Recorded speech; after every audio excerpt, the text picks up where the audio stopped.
अतिथि देव भव आचार्य देव हमारे पंचायत समिति सदस्य तीजा मोहनलाल नेत्रवाल जी मंच पर, हमारे सरपंच साहब, हमारे गंगा देवी जी, हमारे राजेश भाई का जोरदार ताली से अभिनंदन करें, जिनके आग्रह पर माननीय मुख्यमंत्री जी हमारे बीच में जगदीश जी की प्रतिमा का अनावरण करने के लिए पधारे। और आप जगदीश जी के सपने को, जो शिक्षा का, चिकित्सा का था, 100 बेड का हॉस्पिटल और बड़ा एजुकेशन कैंपस राजेश भाई जैनवाल फुलेरा की जनता के लिए लेकर आ रहे हैं। आपको बधाई सर, अभिनंदन। और आज माननीय जननायक हमारे बीच में है, जिन्होंने राजीव गांधी ग्रामीण ओलंपिक का, दुनिया का सबसे बड़ा खेलों का महाकुंभ करके जो हैप्पीनेस इंडेक्स राजस्थान का बड़ा है, उसमें भी हम श्रेष्ठतम पायदान पर हैं। ये हमारे लिए खुशियों की एक बहुत बड़ी सौगात है। साथ ही गांव से लेकर शहरों तक, चाहे रोजगार की बात हो, चाहे इंदिरा गांधी शहरी रोजगार गारंटी योजना के माध्यम से हो, चाहे ग्रामीण क्षेत्र में रोजगार सर्जन हो, आपने हर हाथ को काम दिया है, हर भूखे को भोजन दिया है। ये निश्चित रूप से प्रजा के मुखिया का जो फर्ज है वह आपने तहे दिल से बड़ी प्रतिबद्धता के साथ में निभाया है। आपका अभिनंदन और स्वागत है। तो आइए, सबसे पहले स्वागत की वेला में मैं निवेदन करूंगा माननीय मुख्यमंत्री महोदय का अभिनंदन करने के लिए भाई राजेश जी ककरालिया, धन्ना लाल जी, आप दोनों पधारे। माला पहनाकर, शाफा बंधवाकर, मोमेंटो बैठ करके शॉल ओढ़ाकर सम्मान्य श्रवण जी विलेन, और सबसे पहले सूत की माला पहनाकर अभिनंदन, तत्पश्चात साफा बंधवाकर राजेश और मोमेंटो बैठकर जननायक का अभिनंदन है। आपकी करतल देवी दोनों हाथ खड़े करके जोरदार ताली के साथ अभिनंदन और आभार करें। और ये ककरालिया परिवार की ओर से अभिनंदन। जननायक का यह स्वागत नगर पालिका के लिए, जननायक का यह स्वागत उप तहसील के लिए, जननायक का यह स्वागत तहसील के लिए, जननायक का यह स्वागत बिसलपुर पेयजल योजना के लिए, जननायक का स्वागत पंचायत समिति के लिए, जननायक का राजकीय महाविद्यालय के लिए बहुत बहुत स्वागत, मॉडल सीएससी के लिए स्वागत, कस्तूरबा गांधी हॉस्टल के लिए स्वागत। माननीय जननायक लोकप्रिय मुख्यमंत्री अशोक गहलोत साहब ने इस क्षेत्र को पिछले अपने सभी कार्यकाल में विकास की एक नई गंगा के तौर पर यहाँ पर हमें बहुत कुछ दिया है। बहुत बहुत अभिनंदन। और लीजिए अब राजस्थान विधानसभा के माननीय अध्यक्ष, और जिनके विधानसभा अध्यक्ष रहते हुए चाहे विधानसभा में पीठासीन अधिकारियों का सम्मेलन हो, चाहे उपराष्ट्रपति जी का अभिनंदन हो, और चाहे अभी सदस्य के रूप में आपके रहते हुए किसी सदस्य का राज्यपाल के रूप में मनोनयन, बहुत सारी उपलब्धियों को अपने में समाहित रखते हुए हमारे विधानसभा अध्यक्ष महोदय डॉक्टर सीपी जोशी जी का स्वागत करने के लिए निवेदन है। आदरणीय पेमाराम जी और घनश्याम जी, आप आए और सम्मानीय विधानसभा अध्यक्ष महोदय का आप सूत की माला पहनाकर, साफा पहनाकर, मोमेंटो शॉल के साथ अभिनंदन करें। स्वागत और अभिनंदन कि जले दीप फूल महके चमन इस तरह सजा दो, हम गगन उतार देंगे जरा तो मुस्कुरा दो, ए समय के चांद तारों ना संवारो चाहे मेरा जीवन, मेरी जिंदगी यही है, मेरा देश जगमगा दो, मेरा देश जगमगा दो। ये साफा जो सत्यवादी वीर तेजा जी के वचनों का अरमान है, वचनबद्धता से सरोवर, स्वाभिमान और सम्मान का, मेवाड़ से लेकर ढूंढाड़ को जोड़ने का, ये हमारा पचरंगी साफा। आपका स्वागत। हमारे बीच है हमारे कैबिनेट मंत्री कृषि और पशुपालन, और यूं कहें कि इस कार्यक्रम के संरक्षक और इस क्षेत्र को विकास की एक बड़ी गंगा के रूप में प्रवाहित करने वाले आदरणीय विकास पुरुष श्री लालचंद जी कटारिया साहब का अभिनंदन। आपका स्वागत करने के लिए मैं गणेश जी से और कैलाश जी से निवेदन है। जी सर, गोविंद राम मेघवाल जी जो हमारे कैबिनेट मंत्री हैं, आपदा प्रबंधन राहत विभाग के, उनका माला, साफा, मोमेंटो शॉल से अभिनंदन करें। कटारिया जी कह रहे हैं कि पहले मेघवाल साहब का अभिनंदन हो। ये आपका बड़प्पन है और निश्चित रूप से आने वाले मेहमानों का अभिनंदन आदरणीय गोविंद राम जी मेघवाल।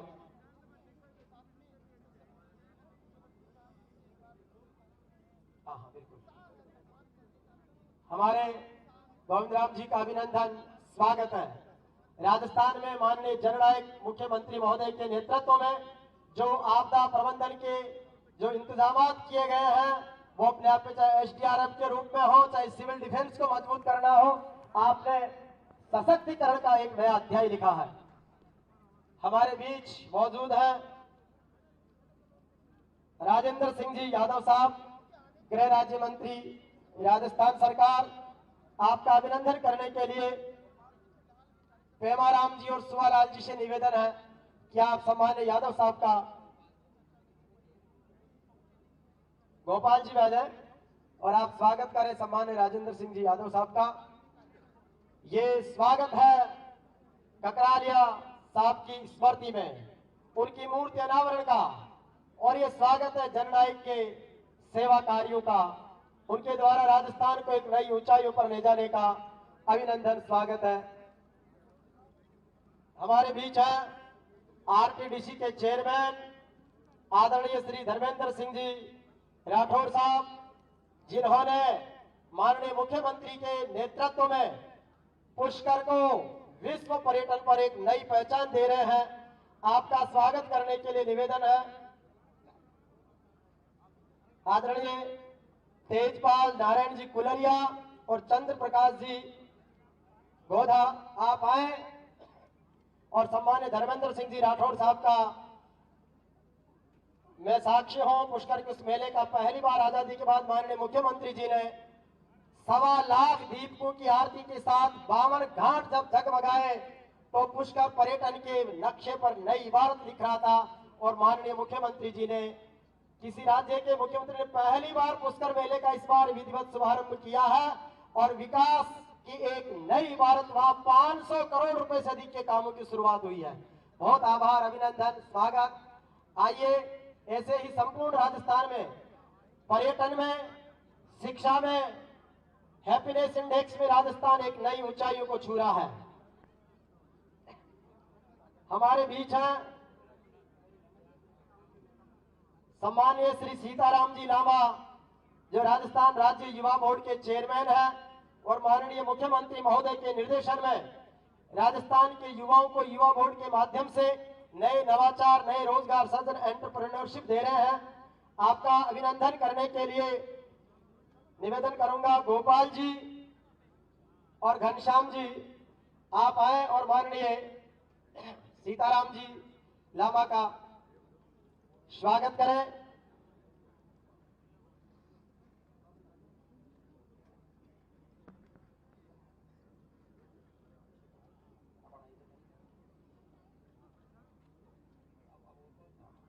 बहुत अभिनंदन, स्वागत आदरणीय सीताराम जी लामा साहब। निश्चित रूप से इस बार का बजट माननीय मुख्यमंत्री महोदय ने युवाओं, किसानों और आमजन को समर्पित किया है। एक बार जोरदार ताली से अभिनंदन, स्वागत और सत्कार। हमारे बीच आदरणीय विधायक महोदय निवाई पीपलू सम्मान्य प्रशांत जी बेरवा विराजे हैं, क्योंकि 1998 से पहले तक ये लोकसभा में फुलेरा भी टोंक लोकसभा का एक पार्ट था, और आपके पिताजी द्वारका प्रसाद जी बेरवा यहाँ से लोकसभा का प्रतिनिधित्व जिन्होंने किया था। प्रशांत जी का स्वागत करने के लिए धन जी से निवेदन है। राजेश जी, प्रशांत जी का विशेष अभिनंदन।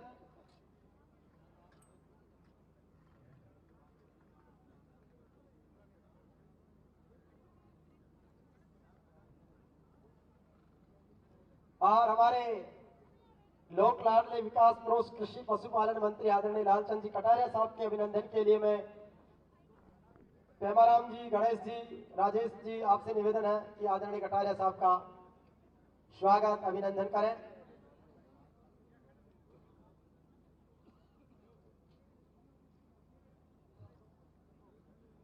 और हमारे बीच में जस्टिस एचआर कोड़ी साहब, राजस्थान राज्य स्तरीय पुलिस जवाबदेही समिति के चेयरमैन हैं, उनका राजेश जी से निवेदन है कि आदरणीय कोड़ी साहब का भी माला साफा के साथ में अभिनंदन करें। और अब इस स्वागत सत्कार के बाद में हम आगे बढ़ेंगे संबोधन की ओर। इस बीच जिस उद्देश्य से हम आज एकत्रित हुए हैं, जगदीश भाया जी के नाम से आमजन के दिलों में राज करने वाले स्वर्गीय जगदीश जी ककरालिया, जिनका जन्म 28 अक्टूबर 1956 को रघुनंदनपुरा में श्री पोखरमल जी के घर में हुआ। प्रारंभिक शिक्षा के बाद आपने अपना जीवन व्यवसाय, समाज सेवा और राजनीति को समर्पित कर दिया। कई संगठन व कांग्रेस के पदों पर रहते हुए ईमानदारी व जिम्मेदारी से काम किया। आप जिला परिषद में सदस्य रहे, कांग्रेस के ब्लॉक अध्यक्ष के रूप में कार्य किया और कांग्रेस को मजबूत किया। लेकिन नियति के क्रूर हाथों ने दिनांक 8 अक्टूबर 2021 को आदरणीय जगदीश जी ककराले हमसे सदा सदा के लिए दूर हो गए। न्यायप्रिय, साहसी, हर व्यक्ति के सुख दुख में निस्वार्थ भाव से जुड़ने वाले जगदीश जी को हम सब नमन करते हैं। और अभी उनकी बेटियां जब बोल रही थी तो बता रही थी कि बहुत सी बेटियों को उन्होंने आर्थिक संबल प्रदान करके ऑफिसर बनाने में बड़ा योगदान दिया है। तो निश्चित रूप से उनको हम नमन करते हैं कि जड़ो जाटणी पूत जड़ो थे मिरखारा सिरमोर, जड़ो जाटणी पूत जड़ो थे मिरखारा सिरमोर, धन्य मायड़ कोख था की धन धन था को नूर, धन धन था को नूर। तो निश्चित रूप से नमन है, वंदन है आदरणीय।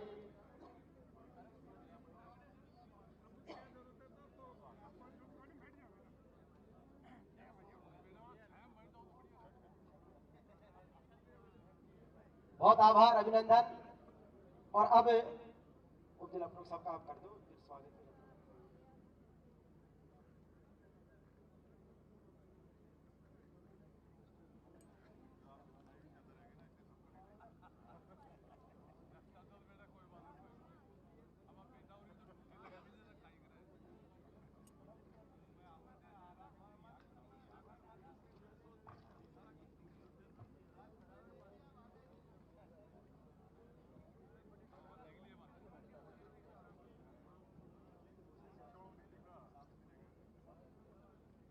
ककरालिया परिवार की ओर से आप सभी अतिथियों का तहे दिल से स्वागत और अभिनंदन।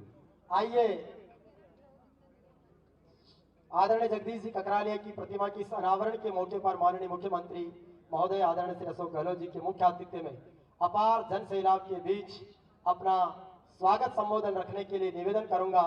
माननीय मुख्यमंत्री जी के नेतृत्व में कैबिनेट के सहयोगी और इस क्षेत्र में विकास की एक नई गंगा प्रवाहित करने वाले आदरणीय श्री लालचंद जी कटारिया साहब, माननीय कृषि एवं पशुपालन मंत्री राजस्थान सरकार।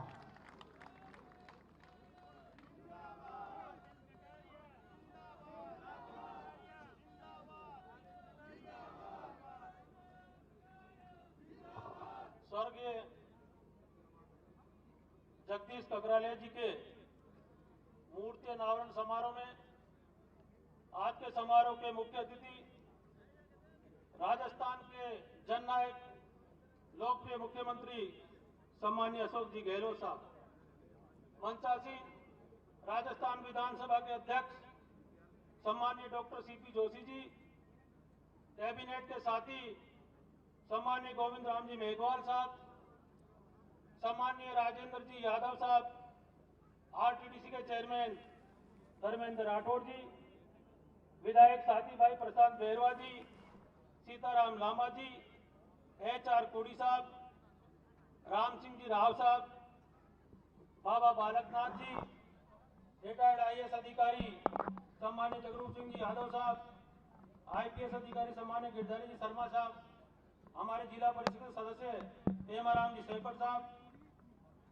श्रीमती दीजा देवी जी सदस्य पंचायत समिति, श्रीमान शैतान सिंह जी मेहड़ा प्रधान जोबनेर, रामनारायण जी झालदा प्रधान जोटवाड़ा पंचायत समिति, मोहन जी डागर साहब उप जिला प्रमुख जयपुर, श्रीमती मांगली देवी जी सरपंच साहिबा, श्रीमान घनश्याम जी शर्मा साहब, रुक्समणी जी और ककराला परिवार में उपस्थित सम्मान्य राजेश जी, जगदीश जी की धर्मपत्नी श्रीमती गंगा देवी जी, धन जी ककरालिया साहब, बजरंग जी ककरालिया साहब, या मंचासीन उपस्थित सभी नेतागण, आसपास के इलाकों और ग्रामीण क्षेत्र से पधारे हुए किसान भाइयों, माताओं और बहनों, युवा साथियों और मीडिया के सभी साथीगण, मैं सबसे पहले तो इस पचकोड़ा की धरती पर के लोकप्रिय मुख्यमंत्री सम्माननीय अशोक जी गहलोत साहब और डॉक्टर सीपी जोशी जी का हार्दिक स्वागत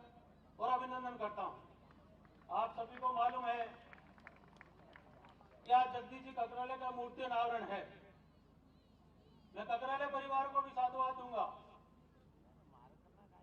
और उनके परिवार को इस बात के लिए धन्यवाद दूंगा कि इस फुलेरा विधानसभा में, इस ग्रामीण इलाके में जो जनसेवा नानूराम जी ककरालिया, जगदीश जी ककरालिया, बजरंग जी ककरालिया और जगदीश जी के पुत्र राजेश ककरालिया ने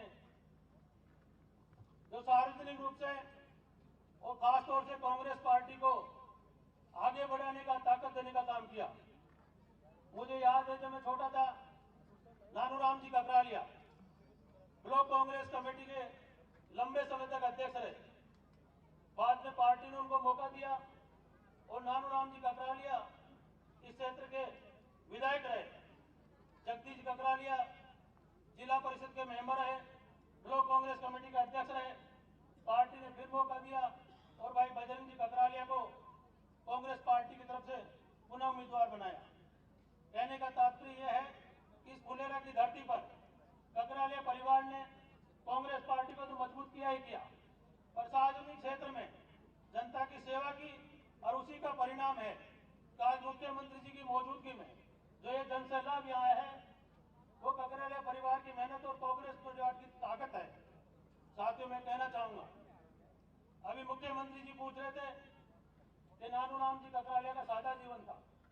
जगदीश ककरालिया जी भी ग्रामीण पृष्ठभूमि में उसी प्रकार कार्यकर्ताओं से मिलते थे और उनकी जो सादगी, उनकी जो बोलचाल की भाषा, उनका खान पान और रहन सहन बिल्कुल ग्रामीण था। कोरोना काल के अंदर कोरोना होने के कारण जगदीश ककरालिया जी ने अपने स्वास्थ्य की लंबी लड़ाई लड़ी, पर भाग्य में और ही कुछ लिखा था, कुदरत को मंजूर नहीं था। और एक वो दिन भी आया कि जब ब्लैक फंगस होने के बाद में उनका स्वर्गवास हो गया, डेथ हो गई। जगदीश ककरालिया जी हमेशा जमीन की बात करते थे, आम आदमी की बात करते थे, गरीब आदमी की बात करते थे। साथ ही मैं कहना चाहूंगा, यहाँ मुख्यमंत्री जी मौजूद है। ये फुलेरा विधानसभा क्षेत्र और झोटवाड़ा विधानसभा क्षेत्र आपस में लगते हुए हैं। पिछले 4 साल के कार्यकाल में जितना विकास इस क्षेत्र में हुआ है, मैं दावे के साथ कह सकता हूं कि देश की आजादी के बाद में जो स्वर्णिम काल रहा है इस इलाके का, वो इस समय का 4 साल का जो समय रहा है, जोबले नगर पालिका, रैनवार नगर पालिका, फुलेरा नगर पालिका, सामर नगर पालिका और उसके साथ साथ में बसा हुआ ग्रामीण क्षेत्र, यहाँ की पंचायतों की बसावट, यहाँ का सामाजिक जनजीवन। हमारे पास एक कृषि महाविद्यालय हुआ करता था जोबनेर के अंदर, जो अपने आप में एक पहचान थी क्षेत्र की। हमारी नौजवान पीढ़ी पढ़ लिख के आगे बढ़ी और पिछले कार्यकाल में मुख्यमंत्री जी अशोक गहलोत साहब जब दूसरी बार बने तो हमने मांग रखी कि जोबनेर को विश्वविद्यालय बनाया जाए और आपने प्रार्थना पत्र के 13वें दिन जोबनेर को विश्वविद्यालय बना दिया। साथियों, मैं कहना चाहूंगा कि जोबनेर जो नगर पालिका और उसकी पंचायत थी, इसमें जो विधानसभा का परिसीमांकन हुआ, जो डिलिमिटेशन हुआ, उसकी बसावट इस तरह बिखरी कि कुछ पंचायतें दूदू में लगती थी, कुछ पंचायतें सामर में लगती थी, कुछ रहनवाल फुलेरा क्षेत्र में लगती थी। मुख्यमंत्री जी ने जनता की मांग के अनुसार विश्वविद्यालय बनाने के बाद में जोबनेर में तहसील बनाई, उसके बाद में एसडीएम कार्यालय बनाया, कृषि का उपनिदेशक कार्यालय बना, पुलिस का उपनिदेशक कार्यालय बना और आपके रैनवाल में महाविद्यालय बना। सांबर में शाकंभरी माता के लिए स्थायी पुलिस चौकी की स्थापना हुई और इस बजट के अंदर रेनवाल के अंदर सहायक अभियंता सहायक अभियंता जो पीएचडी का कार्यालय है वो नया खोला गया। सांबर झील के संरक्षण के लिए 50 करोड़ रुपए का बजट आवंटन किया गया। ग्रामीण क्षेत्र में चर्चा होती है कि जो चीजें मांगी गई उससे बढ़कर हम लोगों को मिला। और एक सबसे बड़ी बात आपको बता दूं कि कृषि और पशुपालन एक ऐसा क्षेत्र है जिसमें जो खेती करने वाला किसान है वही पशुपालन का काम करता है, और जो पशुपालन का काम करता है वही व्यक्ति खेती का काम करता है। मुख्यमंत्री जी को मैंने रिक्वेस्ट करी कि हमारा जो जोबनेर कृषि विश्वविद्यालय है और राजस्थान में जो हमारा वेटनरी का एक ही विश्वविद्यालय जो बीकानेर में है, और जो हमारा प्रदेश है देश के अंदर सबसे बड़ा है, और राजस्थान का किसान सबसे ज्यादा पशुपालन का काम करता है, दूध उत्पादन का काम करता है। तो मैंने कहा कि जो बांसवाड़ा से चला हुआ व्यक्ति और हमारा नौजवान जो पशुपालन के अंदर शिक्षा ग्रहण करना चाहता है उसको बीकानेर जाना पड़ता है। अब बांसवाड़ा से कोई स्टूडेंट चल के बीकानेर जाए, आप समझ सकते हैं कितनी दूरी होती है। मुख्यमंत्री जी ने इस बात को बड़ा सीरियस लिया, और केवल बजट से 3 दिन पहले, साथियों मैं फिर कहना चाहता हूं आपको, मैं 3 दिन पहले जब मिला तो मैंने कहा साहब ये जोबनेर जो एग्रीकल्चर विश्वविद्यालय है, यदि इसी में आप वेटनरी विश्वविद्यालय खोल दें तो राजस्थान की राजधानी जयपुर है, जहां देश और दुनिया के लोग आते रहते हैं। हमारी नौजवान पीढ़ी जो एग्रीकल्चर और वेटनरी के अंदर शिक्षा ग्रहण करना चाहती है, निश्चित तौर पे लाभ होगा, और पूरे प्रदेश के जो नौजवान साथी हैं, छात्र और छात्राएं, उनको भी लाभ होगा। ज्यादा इंफ्रास्ट्रक्चर की जरूरत है नहीं, हमारे पास जमीन उपलब्ध है, भवन भी करीबन उपलब्ध है। तो 3 दिन पहले बजट में जब हमारी चर्चा हुई और तीसरे दिन जब बजट पढ़ा गया तो जोबनेर के अंदर वेटनरी विश्वविद्यालय की घोषणा की गई। पूरे राजस्थान में नहीं, देश में एक नगर पालिका के अंदर 2 विश्वविद्यालय खुलना। जोबनेर के अंदर जो हमेशा जाम लगा रहता था, आप पिछली बार पधारे, लोगों ने डिमांड की कि हमारे जोबनेर का रिंग रोड बन जाए।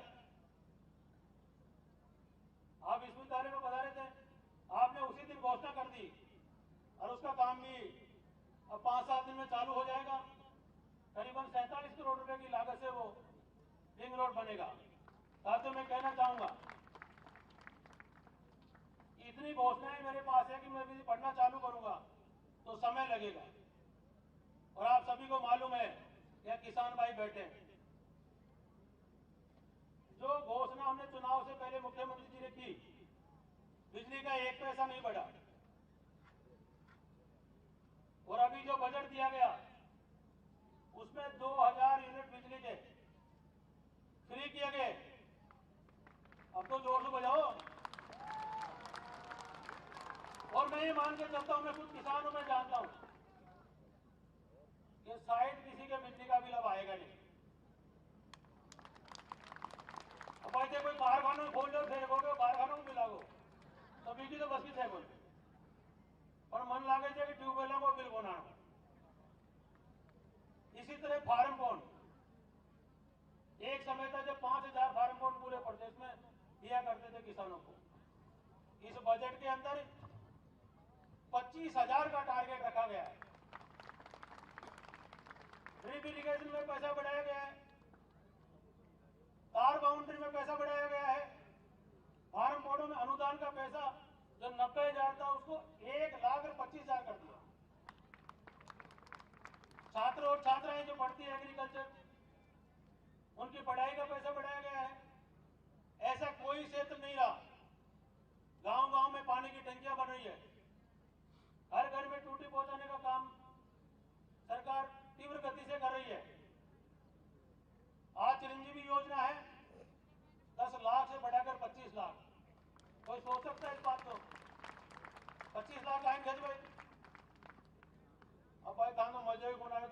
भी का नहीं कैसे अरे आए तो जोर से बजाओ ताली। ये हमारी माता और बहने बेटी है, चारा का भाव बढ़ गया तो ये बात भी हमने मुख्यमंत्री जी को कही।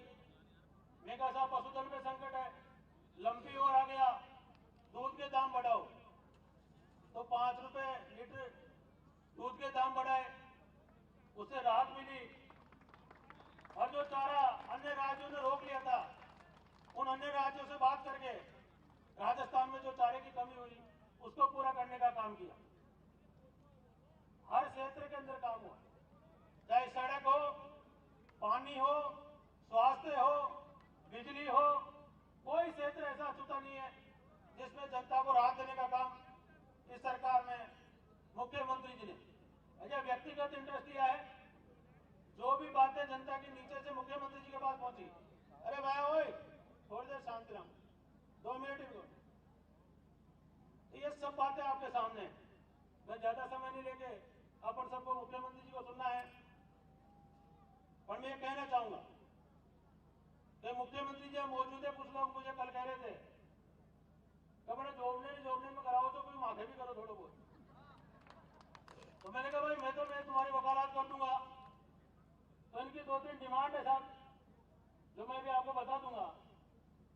उपखंड कार्यालय की भी है, एक पचकोटिया में पीएससी है, और 2-3 पंचायतों में पीएससी के छोटे मोटे काम है, कुछ खेल मैदान है। तो मैं तो भैया मेरी वकालत आप लोगों ने कही है तो मैं भी मुख्यमंत्री जी के सामने रख दूंगा, पर इन्होंने पहले ही कह रखा है कि मांगते मांगते थक जाओगे, मैं देता हुआ नहीं थकूंगा। तो मैं ज्यादा समय नहीं लेता हुआ एक बार पुणे फुलेरा की जनता की तरफ से, जोटवाड़ा विधानसभा की तरफ से और आमेर विधानसभा के भी लोग आए हैं, किसान भाई बैठे हैं। कहां बैठे? आमेर वाले हाथ खड़े। इनके आपने जालसू के अंदर महाविद्यालय किया इसी बजट में, 2 तहसील खोली जालसू और रामपुरा में, और एक सीएससी रोजदा के अंदर।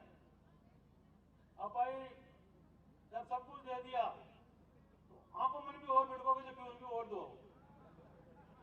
तो मैंने कहा भाई मुख्यमंत्री जी को बुलाऊंगा झारसू के अंदर, फिर आपको भी और कुछ मिलेगा।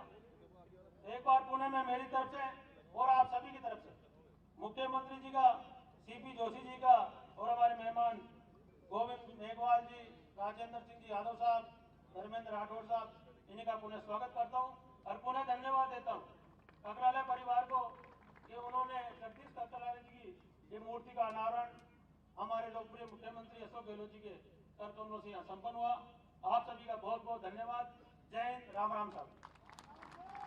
बहुत बहुत आभार, बहुत बहुत अभिनंदन आदरणीय कटारिया साहब, जिसने अपनी अपनाइत की भाषा के बीच में आप सबकी बात भी रखी है और सरकार की जन कल्याणकारी योजनाओं को भी आपके बीच में रखा।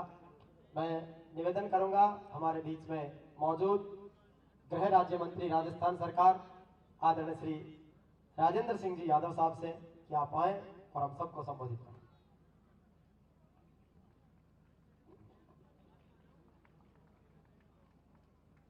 आदरणीय जगदीश ककरालिया जी के मूर्ति अनावरण के कार्यक्रम में मुख्य अतिथि आदरणीय अशोक गहलोत साहब, विधानसभा अध्यक्ष पूर्व केंद्रीय मंत्री आदरणीय सीपी जोशी जी, आप सबके लाडले कृषि मंत्री लालचंद कटारिया जी, हमारे कैबिनेट मंत्री गोविंद मेघवाल जी, भाई धर्मेंद्र राठौड़ जी, सम्मानित मंच, सबसे पहले मैं आदरणीय अशोक गहलोत जी और आए हुए सभी मेहमानों का हार्दिक स्वागत और अभिनंदन करता हूं। आज जगदीश ककरालिया जी के मूर्ति अनावरण और वो बातें याद आती हैं। मैं जिला अध्यक्ष था पीछे, उनके संग बहुत बार बात करते थे। जब भी फुलेरा की तरफ आते थे तो उनकी कर्मठता और जनता के प्रति जो भावना थी अंदर लालसा रहती थी कि कैसे मैं इधर क्या करा सकता हूं, कांग्रेस के प्रति जितने समर्पित थे। और सबसे बड़ी बात, जब भी हम इधर आते थे तो वो कहते थे खाना खा के मत आना, खाना मेरे यहाँ खा के जाओगे। इतना प्यार और लगन बिरले आदमियों मिलती है। मैं उनको बहुत बहुत साधुवाद देता हूँ, उनके परिवार की शुभकामनाएं देता हूँ। दिन दुगनी रात चौगनी तरक्की करें। आज माननीय अशोक गहलोत जी का मुझे वो दिन याद आता है 2012 में, जब जोबनेर एग्रीकल्चर यूनिवर्सिटी का कार्यक्रम हुआ और यूनिवर्सिटी बनी एग्रीकल्चर कॉलेज से, तो सीएम साहब ने कहा था कि अभी तो ये शुरुआत है, ना जाने उसके बाद 13 के बाद क्या गलती रही। और 13 से 18 के बीच में, यहाँ सभी बैठे हो, मुझे ये बताओ कि 13 से 18 के बीच में फुलेरा और जोबनेर क्षेत्र में, जबकि विधायक उनकी दूसरी पार्टी के थे, आप लोगों को क्या विकास में मिला? कंपैरिजन करके देख लो। अभी आदरणीय लालचंद कटारिया जी जिस तरीके से गिना रहे थे, गिनते गिनते पूरा दिन निकल जाए। और 5 साल पिछले आपने जो डोर टूटी, तो कहीं ना कहीं जो वेटनरी विश्वविद्यालय आज से 3 साल पहले, 4 साल पहले पिछली टेन्योर में खुल जाता, वो आज हमारे को मिल रहा है। तो हमें ये सोच समझ के आगे आने वाले टाइम में देखना है कि कौन हमारे सुख दुख में साथी है, कौन हमारे विकास में है, हमारे साथ है। गरीब के कौन सुनता है, कौन बंद दरवाजों में रह करके राज चलाता है। और सबसे बड़ी बात, किसी एक क्षेत्र में भी कोई कमी नहीं है। मेरे पास उच्च शिक्षा है। 2018 में जब माननीय अशोक जी मुख्यमंत्री बने, मात्र 250 महाविद्यालय थे सरकारी, और 2018 से 211 नए महाविद्यालय तो खुल चुके और 71 महाविद्यालय की अभी बजट में घोषणा हुई है। इसके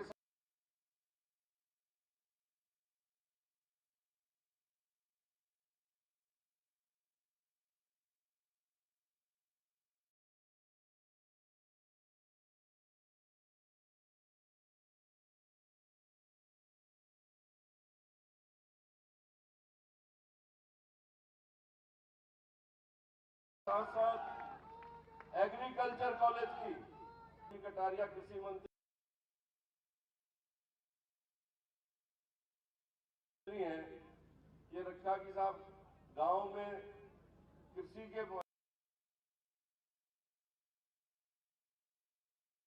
पढ़ाई के लिए अच्छा रहेगा, जिससे बच्चों को रोजगार भी ज्यादा है।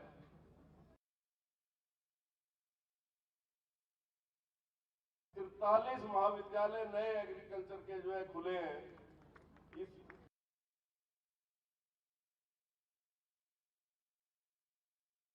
पिछले 4 साल में। और इससे भी बड़ी बात मैं कहूंगा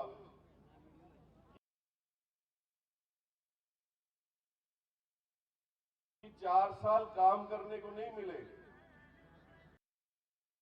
पढ़ाई के लिए अच्छा रहेगा, जिससे बच्चों को रोजगार भी ज्यादा है। 43 महाविद्यालय नए एग्रीकल्चर के जो है खुले हैं इस पिछले 4 साल में। और इससे भी बड़ी बात मैं कहूंगा कि 4 साल काम करने को नहीं मिले, लगभग 2 साल तो हमारे सरकार के जो है कोरोना की वजह से सारा काम ठप था। उस समय जो कुशल प्रबंधन माननीय अशोक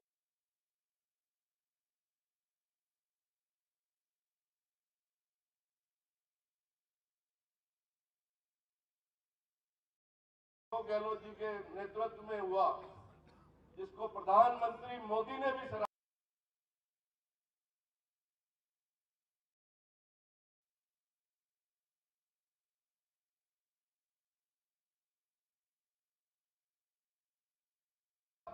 उस समय जो कुशल प्रबंधन माननीय अशोक गहलोत जी के नेतृत्व में हुआ, जिसको प्रधानमंत्री मोदी ने भी सराहा, तो हमें इन सब बातों को याद रख के, और भाई यहाँ सभी ग्रामीण बैठे हैं, मैं कहना चाहूंगा कि चीचड़े मत देखना। जब अपने भैंस खरीदते हैं, भैंस बड़ी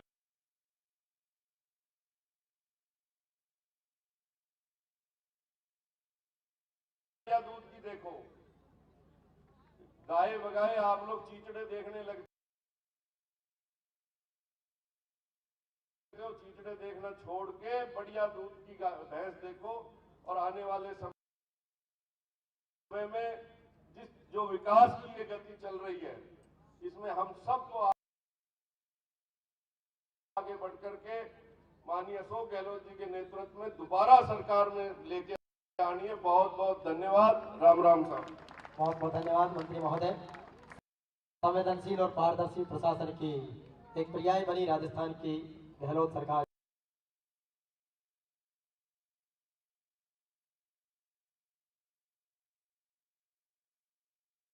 के जन कल्याणकारी योजनाओं को आगे बढ़ाते हुए आइए उद्बोधन की श्रृंखला में मैं आमंत्रित करता हूं हमारे कैबिनेट मंत्री सम्मानित गोविंद राम मेघवाल जी से कि सर आप पधारें और अपना संबोधन रखें।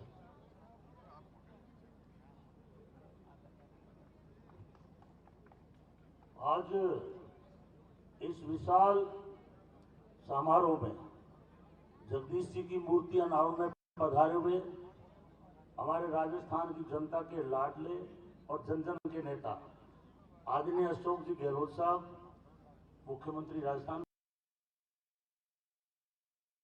सरकार, और हम सबको जो आगे बढ़ने की हमेशा शिक्षा देते रहते हैं, और राजस्थान विधानसभा के तेज तर्रार अध्यक्ष और हमारे आदरणीय नेता सीपी जोशी साहब, कृषि मंत्री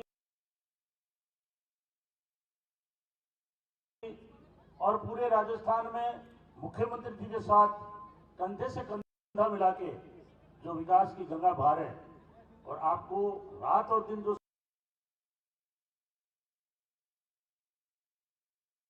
सेवा दे रहे हैं आदरणीय लालचंद कटारिया साहब, हमारे उच्च शिक्षा मंत्री और हमारे बड़े भाई राजेंद्र यादव जी, प्रशांत बेरवा जी जो कि विधायक हैं, धर्मेंद्र सिंह जी राठौड़, और मंच पर विराजमान समस्त हमारे नेतागण, और जगदीश जी के पुत्र राजेश जी, गंगा देवी जी, और सामने विराजमान हमारे मोतियों से भी महंगे किसान भाइयों, मेरे नौजवान साथियों, मेरी माँ और बहनें। मैं मात्र 5-7 मिनट में अपनी बात कहूंगा, क्योंकि मुख्य भाषण सीएम साहब और आज सीपी जोशी साहब पधारे हुए हैं। इस देश के अंदर दो तरह की विचारधारा चल रही है। एक विचारधारा है जो पूरे देश के अंदर सांप्रदायिकता का जहर घोलने का काम कर रही है, वो है भारतीय जनता पार्टी और आरएसएस की विचारधारा। और एक जो विचारधारा है वो है कांग्रेस की, जिसका जन्म 1885 में हुआ, देश की आजादी के लिए लड़े, आजादी मिलने के बाद डॉक्टर भीमराव अंबेडकर साहब ने जो संविधान बनाया, उस संविधान को आगे बढ़ाने का काम कर रहे हैं। जिस देश में आजादी से पहले सड़क नहीं थी, स्कूल नहीं थी, लॉ की डिग्री तक यहां नहीं मिलती थी, लेकिन आज हमारा सौभाग्य है कि चाहे वो महात्मा गांधी जी हो, चाहे पंडित जवाहरलाल नेहरू हो, चाहे इंदिरा गांधी जी हो, सबके नेतृत्व में पूरे देश में विकास बहा, और आज हम समानता का दर्जा मिला, हमें स्वतंत्रता का दर्जा मिला, और पूरे विश्व के अंदर भारत एक ताकत बन के उभर रहा था। लेकिन आप देख रहे हैं 2014 के बाद मोदी और अमित शाह ने नारा दिया, अच्छे दिन आने वाले हैं, 2 करोड़ को रोजगार देंगे प्रतिवर्ष, आपको 15-15 लाख रुपए खाते में देंगे। और 2014 के बाद हमारी हालत ये हुई है कि सबसे पहले 8 नवंबर 2016 को इन्होंने नोटबंदी लगाई। पूरे देश में हमारी आर्थिक स्थिति बिगड़ गई, और पूरे विश्व में आज हमारा रुपया जबरदस्त नीचे गिर रहा है। हमारे लोगों की जो है मजदूरी खत्म हो गई, और उसके बाद जब लोगों में, जनता में, लाइनों में खड़े होकर के बैंकों के सामने मरने लगे, लोगों ने आतंकवाद किया, बहुत सारे लोग अपना रुपया निकालने के लिए बैंकों के सामने खत्म हो गए। तो मोदी जी ने आके कहा 50 दिन के बाद, मैं 50 दिन के अंदर अगर नोटबंदी की समस्या खत्म नहीं हो जाए तो मुझे किसी भी चौराहे पे ले जाके फांसी लटका देना। ये मोदी और हमारे नरेंद्र मोदी जी ने कहा था। लेकिन आज हालत क्या है? हमारे पूरे देश में बेरोजगारी चरम सीमा पर है, महंगाई चरम सीमा पर है। हमारे देश की संवैधानिक संस्थाएं, चाहे वो रेलवे हो, चाहे वो BSNL हो, चाहे एयरपोर्ट हो, सब इन्होंने बेचने का काम किया है। पूरा देश अंबानी और अडानी के, आपको पता है, चंगुल में फंस चुका है। आज देश में करोड़ों अरबों रुपए यहाँ के इनके लोग, नीरव मोदी ले गया 30,000 करोड़ रुपए बैंक से, विदेश में भाग गया। मोहित चौक से ले गया 15,000 करोड़ रुपए, 9,000 करोड़ रुपए ले गया। हमारा विजय माल्या, इनका जो सांसद था, 5,000 करोड़ रुपए ले गया ललित मोदी। हमारे बैंक दिवालिया हो रहे, महंगाई चरम सीमा पर है और लोगों को धर्म के नाम पर पूरे देश में जहर छिड़कने का काम कर रहे हैं। इसलिए आपको तय करना है कि एक तरफ वो विचारधारा जो पूरे देश में सांप्रदायिकता का जहर बोल रही है, और एक तरफ वो विचारधारा जो संविधान को आगे बढ़ा रही है, पूरे देश में विकास की बात कर रही है, महिला और पुरुष को बराबर का दर्जा देकर आगे का बढ़ाने का काम कर रही है, उसका नाम है कांग्रेस। आज मुझे खुशी है, मैं CP जोशी साहब और मुख्यमंत्री जी का स्वागत करना चाहता हूं एज जयपुर का प्रभारी होने के नाते, कि एक साधारण कार्यकर्ता की मूर्ति अनावरण में आपने जो पधारकर इनका सम्मान दिया है, ये किसान का सम्मान दिया है। आपने पार्टी कार्यकर्ता को सम्मान दिया है। हमें खुशी है कि एक तरफ महंगाई बढ़ा रही है बीजेपी सरकार, और एक तरफ आप जो पूरे राजस्थान में गांधी के रूप में जाने जाते हैं, विकास पुरुष के रूप में जाना चाहते हैं, इस महंगाई के अंदर महिलाओं के लिए आपने 500 रुपए का गैस की टंकी कर दी। आपने आज 500 रुपए के हमारा जो चिरंजीवी योजना है, आपने 25 लाख का इलाज फ्री कर दिया, किसानों के लिए बिल फ्री कर दिए, गांव गांव में पशु स्वास्थ्य केंद्र खोल दिए। आज मैं आया हूं सुबह खाजूवाला से, जो पाकिस्तान की सीमा मेरा विधानसभा है, लेकिन खुशी है कि वहां आज आम नौजवान, आम बुजुर्ग, आम महिला आज हमारा स्वागत के लिए वो तैयार रहते हैं। OPS देकर के आपने मोदी को ललकार दिया है कि पूरे भारत के अंदर या तो OPS लागू करो, नहीं तो मोदी जी आपके घुटने टिका देंगे। आपको याद होगा 3 कृषि काले कानून लाए मोदी जी, और 378 दिन किसान धरने में बैठा रहा दिल्ली पर, और उन्होंने कहा कि हमें मरना मंजूर है, हम आजादी की लड़ाई हमने नहीं देखी, पर मोदी तेरे घुटने दिखा देंगे। 378 दिन बैठे, हम भी गए थे वहां, 700 किसान शहीद हुए, आखिर में मोदी को झुकना पड़ा और ये कहना पड़ा मैं माफी मांगता हूं। एक किसान भाइयों, याद करो चौधरी चरण सिंह का कथन, उन्होंने कहा था पांव खेत में नजर जयपुर और दिल्ली में होनी चाहिए। पांव खेत में इसलिए जरूरी है कि वहां अनाज पैदा होता है, दिल्ली और जयपुर में नजर इसलिए जरूरी है कि वहां चुनकर जाने वाले लोग जनता के सेवक होने चाहिए। हमारे जनता में RSS के लोग काबिज हो गए, हमारे केंद्र में और संवैधानिक संस्थाओं पे ये RSS के लोग काबिज हो गए हैं। इनका क्या रोल था आजादी में? इन्होंने नाखून तक नहीं कटवाया, और 47 में हमें आजादी मिली, 48 में जो हमारी आजादी का नेतृत्व कर रहे थे महात्मा गांधी, इन्होंने उनका जो है गोली मार के हत्या करने का काम किया। एक 80 साल के बुजुर्ग नेता को गोली मारी, अगर उनमें कोई जान होती नाथूराम गोडसे में, तो किसी अंग्रेज राजा को गोली मारता। तो ये हम समझते कि ये राष्ट्रभक्त है, ये बनावटी लोग हैं। 52 साल तक नागपुर में इन्होंने तिरंगा नहीं फहराया, आज घर घर ये तिरंगा लेके फेर रहे हैं। इसलिए मैं कह रहा हूं साथियों कि एक तरफ चल रहा है धर्मनिरपेक्षता का रथ, जिसकी नेता है सोनिया गांधी, जिनके नेता है राहुल गांधी, जिनके नेता है अशोक गहलोत जी, जिनके नेता है CP जोशी और कटारिया साहब, और एक तरफ ये सांप्रदायिकता का जहर खोल रहे हैं, जिनका नेता था नाथूराम गोडसे, जिनका नेता था सावरकर, जिनके नेता है मोदी और अमित शाह। पूरा देश इन्होंने अंबानी और अडानी को बेचा है, और अडानी की क्या हालत है वो फर्जीवाड़ा सामने आ चुका है। इन्होंने फर्जी कंपनियां बनाकर हमारे LIC और बैंकों को दिवालिया करने की साजिश की है। इसलिए मैं आग्रह कर रहा हूं कि आज आप संकल्प लेके जाए, भाई जगदीश जी की मूर्ति का अनावरण में नानू राम जी को याद करते हुए आप ये संकल्प लेके जाए कि 2023 में हमारे विकास पुरुष अशोक जी गहलोत साहब, जो हमारा सौभाग्य है कि हमें नेतृत्व मिला है, इनके नेतृत्व में पूरे हम कांग्रेस की सरकार बनाएंगे, और 2024 में मोदी और अमित शाह को ये जो सांप्रदायिकता का जो है तेल छिड़क रहे, जगह जगह मॉब लिंचिंग करा रहे हैं। इनका केंद्र में सुपड़ा साफ करके राहुल गांधी जी के नेतृत्व में पुनः हम लोग कांग्रेस की सरकार बनाएंगे। मैं एक ही बात कहूंगा, बलि हमेशा बकरे की चढ़ती है साथियों, शेर की कभी बलि नहीं चढ़ती। कांग्रेस पार्टी के युवा, हमारा कार्यकर्ता, हमारी माँ और बेटी, हम लोग कांग्रेस के सिपाही हैं। जब गांव गांव में हमें इंग्लिश स्कूलें दे रही है, इसलिए कायर आदमी दिन में 100 बार मरता है और बहादुर आदमी जिंदगी में एक बार मरता है। और मरने के बाद भी जगदीश जी और नानू जी की तरह उनकी प्रतिमाएं लगती है। इसलिए हम महात्मा गांधी के शिष्य हैं, जिनका नारा था, याद करो 1932 में इंग्लैंड के सम्राट ने बुलाया महात्मा गांधी को और कहा कि जब वो पेश हुए तो उनके कपड़े नहीं थे, तो महात्मा गांधी जी ने कहा कि हमारे कपड़े तो इंग्लैंड आप चुरा के ले आए हैं। वो था 56 इंची का सीना। आज ये नकली 56 इंची के सीने, चाइना हमारा 2000 किलोमीटर और घुस गए अंदर। इसलिए नकली लोगों से बचना है और इनका सुपड़ा साफ करना है। और 23 में अशोक जी गहलोत के नेतृत्व में आप लोगों को कंधे से कंधा मिला के और कांग्रेस की सरकार बनानी है। आप सब बना रहे, बहुत बहुत धन्यवाद। जय हिंद, जय भारत, जय कांग्रेस।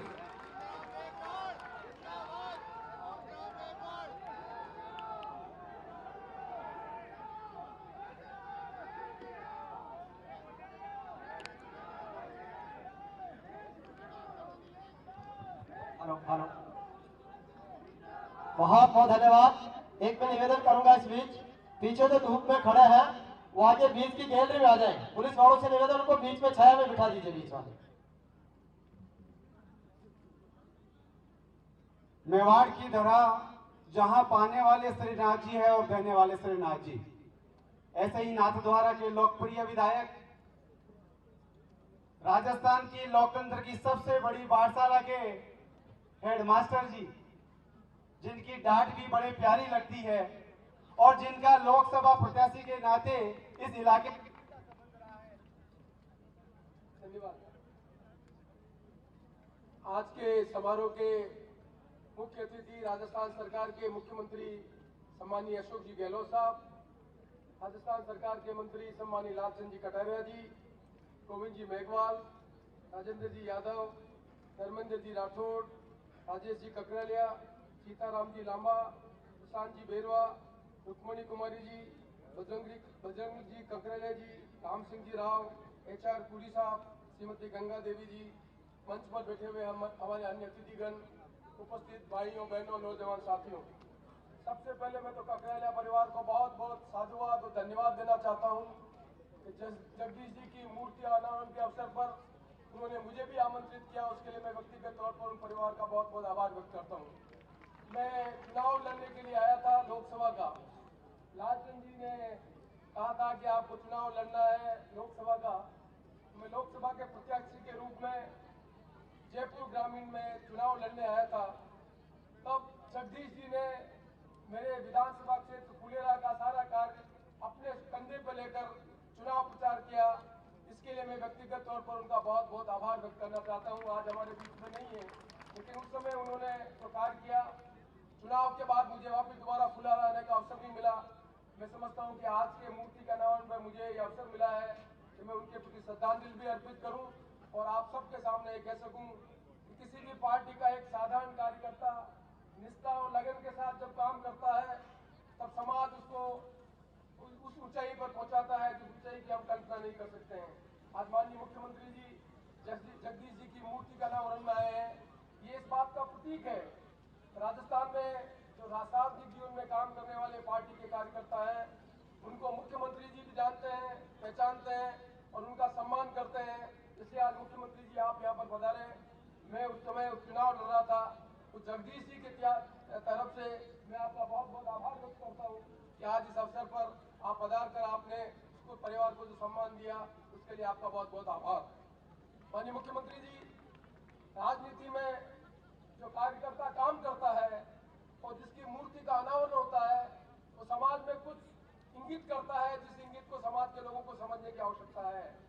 किसी भी पार्टी में राजनीतिक पार्टियां सत्ता में आएगी, राजनीतिक पार्टी के कार्यकर्ता समाज के बीच में जाकर कार्य करते हैं।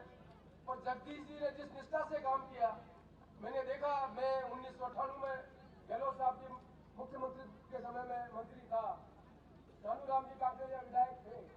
और मुझे उनके बहुत स्मरण है। अपने क्षेत्र के विकास के लिए वो हमारे पास आते रहते थे। उस समय भी जगदीश जी हमारे बीच में आते रहे थे। और मुझे जब राजस्थान प्रदेश कांग्रेस कमेटी का अध्यक्ष बनने का अवसर मिला, तब भी जगदीश जी मेरे बार संपर्क में आए और बराबर अपने क्षेत्र और कांग्रेस के कार्यकर्ताओं के बारे में बात करते रहे। इसलिए मैं जगदीश जी को उस समय भी जानता हूँ। और जब मैं चुनाव लड़ने के लिए आया, तब एक कार्यकर्ता के रूप में उनकी भूमिका को देखा है। और उससे मैं आपके बीच में कहना चाहता हूँ कि मूर्ति का अनावरण तो एक बहाना है, और जगदीश जी को स्मरण करने के लिए मैं आपके बीच में आया हूँ। और मैं कहना चाहता हूँ कि एक पार्टी का निष्ठावान कार्यकर्ता समाज में जब काम करता है, तो व्यक्ति न केवल अपना खुद का काम करता है, बल्कि पार्टी का काम करता है। और निष्ठावान कार्यकर्ता ही पार्टी को आगे बढ़ाने का काम करते हैं। इस देश में आजादी के समय महात्मा गांधी ने काम किया हो, या आज मुख्यमंत्री के रूप में अशोक जी गहलोत काम कर रहे हो, ये सब काम इसलिए कर पा रहे हैं कि निष्ठावान कार्यकर्ता जनता के बीच में जाकर पार्टी की क्रेडिबिलिटी बढ़ाता है, पार्टी के कार्यक्रमों को आगे बढ़ाने का काम करता है। जगदीश जी ने जिला परिषद के सदस्य के रूप में, जगदीश ने कांग्रेसी कार्यकर्ता पदाधिकारी के रूप में, जगदीश जी ने बच्चों की शिक्षा के संबंध में जो काम किया है, वो जितनी उसकी प्रशंसा की जाए उतनी कम। इसलिए मैं आज मूर्ति अनावरण के अवसर पर राजनीति की बात नहीं करना चाहता, पर एक बात कहना चाहता हूँ। जिस किसी को भी जिंदगी में सार्वजनिक जीवन में काम करने का मौका मिले, उसे जगदीश जी से प्रेरणा लेनी चाहिए। निष्ठा लगन के साथ हम पार्टी का काम करें, समाज का काम करें, जिससे हम पार्टी को भी मजबूत करेंगे, समाज को भी मजबूत करेंगे, और अपने इलाके में जितनी विकास की कल्पना है वो हम साकार कर सकेंगे। अभी कटारिया साहब सारी घोषणाएं मुख्यमंत्री जी ने क्यों बता रहे थे। आज जगदीश जी हमारे बीच में होते तो उनको कितनी प्रसन्नता होती कि जिस निष्ठा और लगन से उन्होंने पार्टी को मजबूत करने का काम किया। आज पार्टी जी सत्ता में है तो उस क्षेत्र के विकास के लिए सारे काम हो रहे हैं, क्योंकि जगदीश जी जैसे कार्यकर्ताओं ने पार्टी को सिंचित करके मजबूत करने का काम किया। इसलिए मैं एक बार मैं पुनः आप सबका आभार व्यक्त करता हूँ और आप सबको स्मरण दिलाना चाहता हूँ कि देश की राजनीति में जो परिवर्तन हो रहा है, देश की राजनीति में जो चुनौतियां खड़ी हुई है, संसदीय लोकतंत्र में पार्टी और विचारधारा के आधार पर यदि सत्ता में लोग आते हैं तो देश भी आगे बढ़ता है, समाज भी आगे बढ़ता है और समाज में सौहार्द रहता है। इसलिए आइए हम सब अपने आप को समर्पित करें, जगदीश जी से प्रेरणा लें और समाज को आगे बढ़ाने के लिए काम करें। इन्हीं सब शब्दों के साथ मैं उन परिवार के प्रति बहुत बहुत आभार व्यक्त करता हूँ। धन्यवाद, नमस्कार। बहुत बहुत धन्यवाद आदरणीय विधानसभा अध्यक्ष महोदय। मैं चाहूंगा पोडियम को थोड़ा सी इधर छाया में बीच सीट में लेना है। आइए अब आदरणीय श्री जगदीश जी ककरालिया साहब की प्रतिमा के अनावरण की पुनीत मौके पर हमारे बीच राजस्थान के जननायक माननीय मुख्यमंत्री श्री अशोक गहलोत साहब है। उनका संबोधन इन शब्दों के साथ आमंत्रित करता हूँ कि किंचिता विज्ञान का गुमान का रहते ही नहीं, किंतु समझ होता किया नहीं स्वाभिमान से। श्रमिकों के समबिंदु शीश दाम लेखनी में दर्द पीना सीखते हैं गाँव के किसान से। किसान जवान और आम जन की आवाज और हितैषी आदरणीय जननायक मुख्यमंत्री अशोक गहलोत साहब ककरालिया परिवार को अभिनंदन।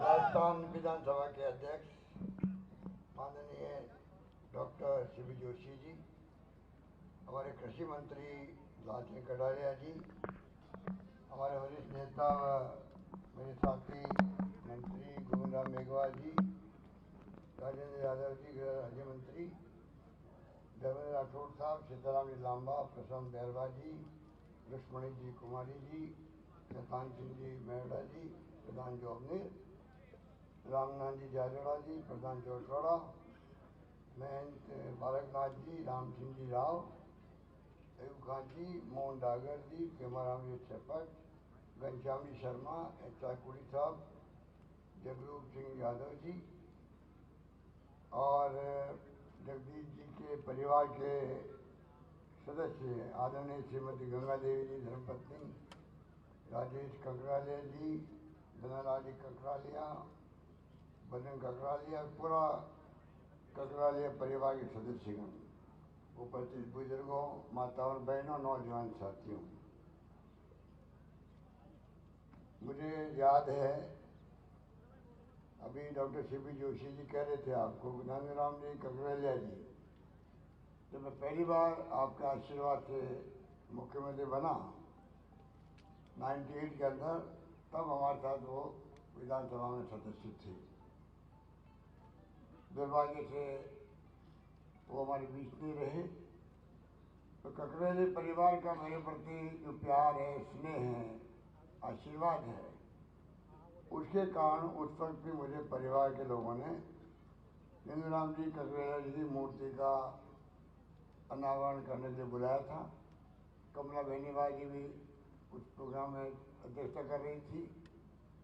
वो दिन आज मुझे याद आ रहा है किस प्रकार सदैव ककरेला जी जो अपने क्षेत्र के लिए हमेशा चौमुखी विकास की बात करते थे, वो हमारे बीच नहीं रहे।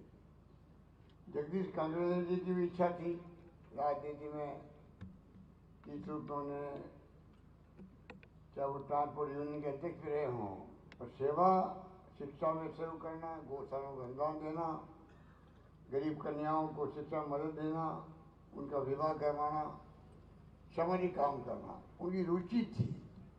और मुझे याद है कि जगदीश जी जब कोई मौका मिलता, चाहे मैं मुख्यमंत्री था अथवा नहीं था, हमेशा वो मुझसे मिलना आते थे, समस्या बताते थे। मेरे प्रति बहुत ही उनका लगाव था, मैं इस बात को महसूस करता हूँ। आज मुझे दुख भी है कि आज जगदीश जी के ककरेला जी की मूर्ति बनाने के लिए भी फिर मुझे आना पड़ा। अभी कोई उनकी उम्र हुई नहीं थी, पर कोरोना की जो मार है देश और दुनिया के अंदर, उसने पता नहीं कितने लोगों की जिंदगी ले ली, कोई कल्पना नहीं कर सकता। दुनिया भर के अंदर मुझे बताया गया ककरेला जी ठीक भी हो गए थे, बाद में ब्लैक फंगस हो गया और बहुत खतरनाक बीमारी होती है। इस प्रकार से वो हमारे पीछे चले गए। कोरोना के अंदर आप सबके सहयोग से जो सरकार ने फ्री इलाज किया, ऑक्सीजन की कमी नहीं आने दी। कई राज्यों में तो ऑक्सीजन की कमी से लोग मर गए। तो हमने जिस प्रकार से प्रबंधन किया, जिस प्रकार से प्राइवेट सेक्टर को इन्वॉल्व किया, जिस प्रकार से केंद्र सरकार पे दबाव बनाया, प्रयास किया कि हमारे यहाँ पर ऑक्सीजन कमी कहीं नहीं रहे। और मैं कह सकता हूँ कि कम से कम जो सुनते थे कितने कहानी है, दिल्ली में, नोएडा में, अहमदाबाद में, बॉम्बे में, कई राज्यों में जहाँ ऑक्सीजन खत्म हो गई और लोग अस्पताल में मर गए। तो मुझे याद है उस वक्त मैंने कहा राजस्थान सतर्क है कोविड को लेकर, सतर्कता के बाद ही काम किया। मैंने 500 बार वीडियो कॉन्फ्रेंसिंग करी राजस्थान भर के अंदर, उसमें करीब 300 वीडियो कॉन्फ्रेंसिंग खाली कोविड के लिए, कोरोना के लिए थी। मैंने तमाम 200 विधायकों से बातचीत करी वीडियो कॉन्फ्रेंसिंग से, करीब 22 घंटे बात करी। आप सोच सकते हो कि प्रबंधन में कोई कमी नहीं रखी। पर फिर भी जगदीश ककरेला चले गए, पहले कई लोग चले गए थे, उनका दुख भी आज भी हमारे दिलों के अंदर है। तो आज मुझे खुशी है कि मुझे यहाँ आने का अवसर दिया परिवार ने। राजचंद जी ने मैसेज दिया मुझे, राजेश का तो भावना थी, और मैं समझता हूँ कि दूसरी बार मुझे आने का अवसर मिला। खुशी बात की उनकी मूर्ति लग रही है, पर दुख तो हमेशा रहेगा कि जो व्यक्ति को ज़्यादा उम्र भी नहीं थी उनकी, वो हमारे बीच से चले गए। इस बात का गम और दुख तो हमेशा रहेगा, आपको भी है, हम सबको भी है।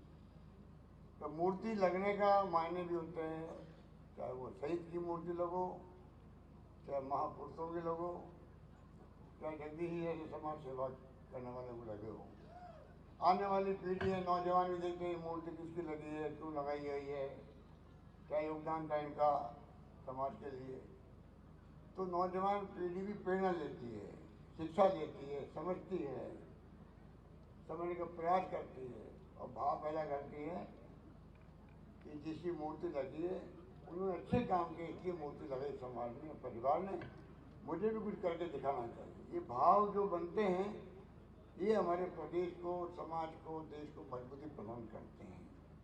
इसलिए हमारे यहाँ चलन सदियों से है, वर्षों से है कि जब कोई मौका लगे तो समाज सेवा करने वाला हो, महापुरुष के रूप में हो।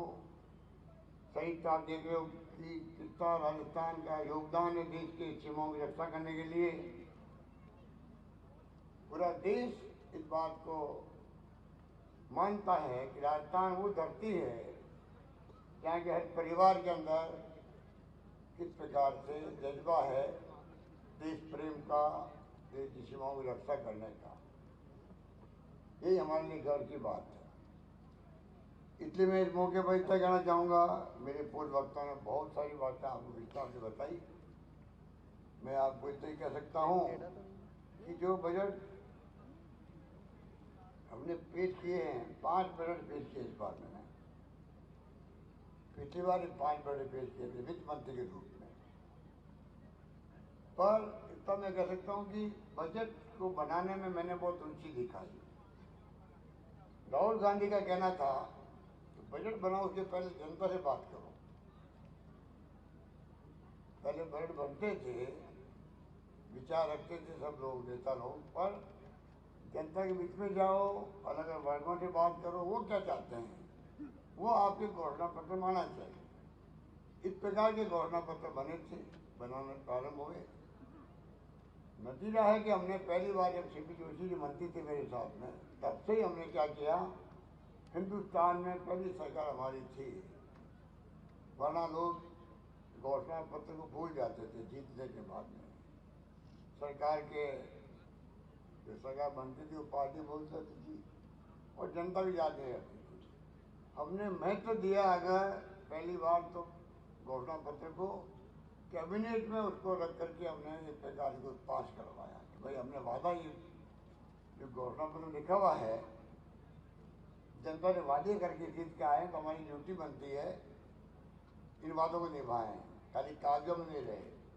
यही कारण है कि हमारे तीसरी बार मुख्यमंत्री आपने मुझे बनाया, आपका मैं धन्यवाद करता हूँ। आपने विश्वास पकड़ किया मेरे पर। 3 बार मुख्यमंत्री बनना कोई मामूली बात नहीं होती। ये सोनिया गांधी थी जिसने मुझे पहचाना उस जमाने के अंदर और मुझे अवसर दिया मुख्यमंत्री बनने का, और लगातार आपके सामने देख रहे हैं आप लोग।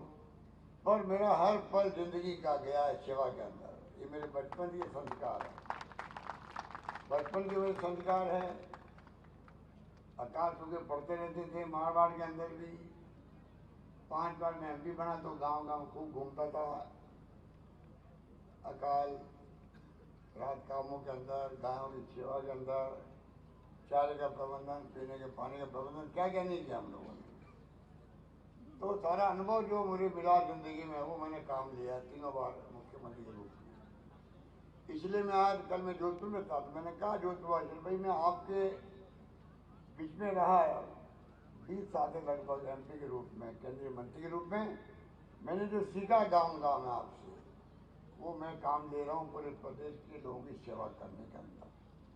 इसलिए आप जो तारीफ हो रही है बजट की सब जगह है, वो इसलिए हो रही है कि मैंने निचोड़ रखा जिंदगी का, समझ करके उसको मैं खुद बजट बनाने के लिए बैठता हूँ।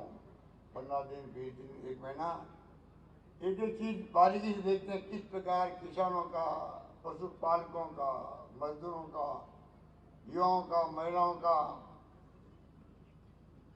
सब वर्गों के, दलित हो, पिछड़े हो, आदिवासी हो, भला कैसे मैं कर सकूं, सामाजिक सुरक्षा कैसे मैं दे सकूं। पेंशन हम देते हैं, 1 करोड़ लोगों को पेंशन दे रहे हैं अभी हम लोग, विधवाओं को, निःशक्तजनों को, बुजुर्गों को।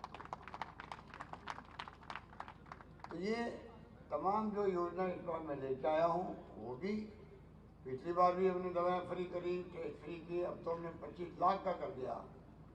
तो कोई कम हिंदुस्तान में, दुनिया में शायद कहीं नहीं होगा 25 लाख का बीमा। कोई भी आपके किडनी ट्रांसप्लांट हो, लीवर ट्रांसप्लांट हो, कोई हो, अब पैकेज बना दिए हैं। और ये भी कर दिया है, अगर कोई पैसे वाला है, हिम्मत कर रहा है भाई मैं जाके बेंगलोर में इलाज करवाऊँ, मेरा हार्ट का बदलवाऊँ या किडनी बदलवाऊँ, मेरा विश्वास चेन्नई के अंदर है, मेरा विश्वास दिल्ली में या मुंबई में है, वो भी कोई छूट देती है, तुम बच के आज जिंदगी बचा के आओ तो हम लोग पूरी कह देते हैं।